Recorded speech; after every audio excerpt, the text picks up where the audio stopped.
It's qualifying day here in Arco di Trento. We're down on the start line for the MX2 qualifying race. Let's have a word with Alessandro Lupino. Alessandro, you didn't have such a great time out in Valconsoir, but you're here for your first home race of the season. How are you feeling ahead of this weekend?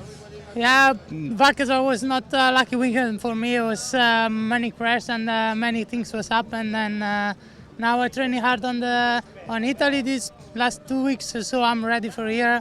The track looks good and the weather is really nice, so I expect to make a good start. And then I have the rhythm for the top 3, so that's what I am focused now, is just the start. Best of luck this weekend. We're going to carry on and move down the start line and have a word with Jose Brutron.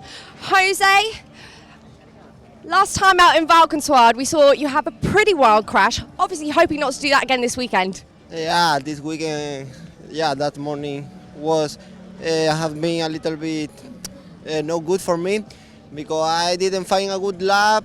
Yeah, but now it's the qualifying race. Racing is different always than lapping, but I feel good. My team is okay. My bike is good. I'm 5 in the World Championship ranking right now, so I hope to finish top 5 again. I'm looking for the championship. Is the most important for me. Well, thank you very much. Best of luck out there. And we're also going to have a word with Jake Nichols. We'll move on a bit further down. Jake, obviously last time we saw you take your first World Championship podium. You got a lot of support, a lot of praise for that. Is that kind of set the fire to roll on the next one? Yeah, hopefully. It was a great achievement, and it's given me a bit of a boost of confidence, and hopefully the plan is now to try and carry on that sort of form. Try and carry it on to the end of the season, really. Obviously I had a bad start to the year and finally found my feet, and try and carry it on from now. Thanks, Jake. Let's see the MX2 qualifying race.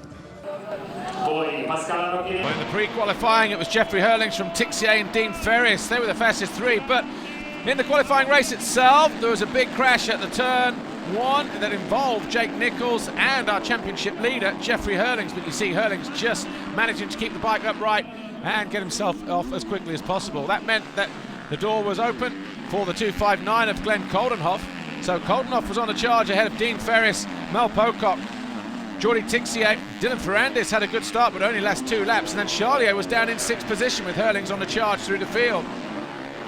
So the Red Bull KTMs and the Monster Energy Yamahas were very well placed in the early laps of this qualifying race here at Trentino. A little bit further down the order, Jake Nichols was starting to pick his way through as well. He was 30th when he crossed the line on the end of the first lap, but the star and Wilvo JM Racing rider would eventually work his way through to 14th. The standing construct KTM, meanwhile, though, was getting used to leading in 2013. Of course, winning the heat race at Valconsoir 2 weeks ago.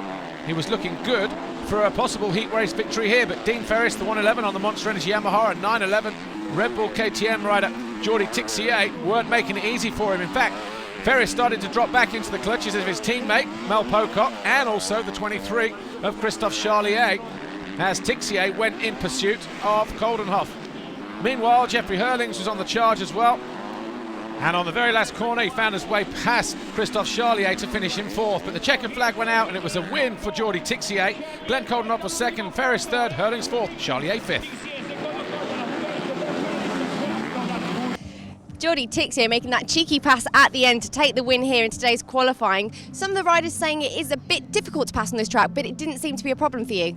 Yeah, for sure, it's pretty difficult to pass. I didn't take a good start. I make a little bit spin on the start gate, but I tried to find a solution. I tried many outside, inside, sometimes in the mud, was not working, but I tried to find a solution to pass Goldenhoff in the last lap. So I'm pretty happy about my race. I had a good feeling on the track, and hopefully it's going to be the same tomorrow. Well done, we'll see you tomorrow.